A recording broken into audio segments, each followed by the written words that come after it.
My name is Iqbal bin Sanaf. I'm a TE medical student, president for JTK 6 and also speaker for SPKUM. My role in the university usually requires me to move about and also care for the welfare of the students, which sometimes involves having a physical presence there.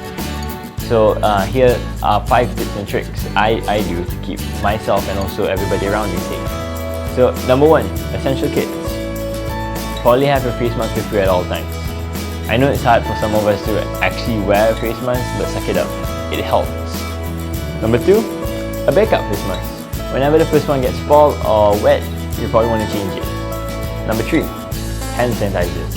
Whenever dealing with unfamiliar surfaces, probably want to sanitize your hands whenever you can. It's cut and dry, simple as that. Here's a new concept, which most of you probably don't know yet, which is double masking. So what it basically entitles is having one mask on the bottom and having another one, probably a cloth preferably, over the first one. This basically just avoids leakage from the top or the sides, which keeps everybody even more safe, especially when there's going to be more or mutated variants coming along. Point number 2, shared spaces. Whenever I go about to have my lunch, I usually keep it to a minimum. 2 is already a crowd.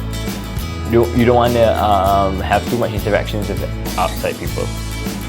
Now, other shared spaces are like community toilets, probably in your colleges. Whenever going to the toilets, probably avoid touching your face whenever you're handling faucets or any knobs. This is to avoid picking up any of the virus.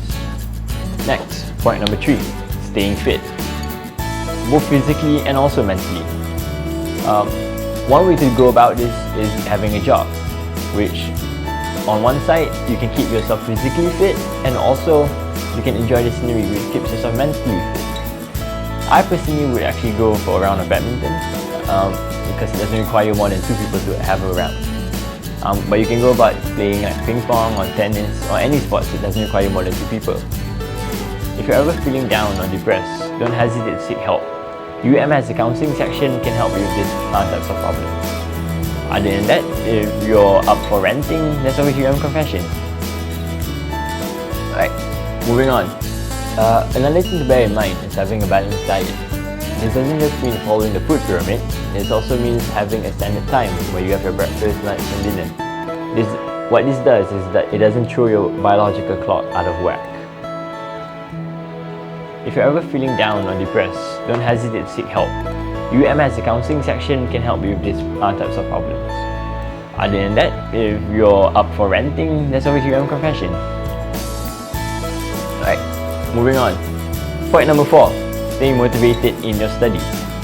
I personally know that some of us are having problems with adapting to the new online situation, but we've seen it to progress in the pandemic itself.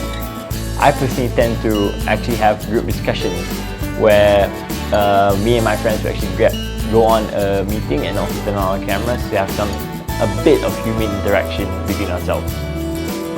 But if you're not big on group discussions, there's always those study with me videos on YouTube. Right, point number 5, stay connected. This is the perfect time and situation for you to actually get reconnected with all the families and friends from your high school or your hometown, stuff like that. Right now we need more human interactions between each other to keep us as a community healthy and safe. Also, a piece of last advice, if you're ever feeling under the weather or having the sniffles even, please go to a clinic Kesihatan Pelajar to actually get a checkup every now and then. Alright guys, that's all from me. If you have any tips and tricks you want to share, you can always leave a comment. Remember, stay safe, UM is one, serving the nation, impacting the world.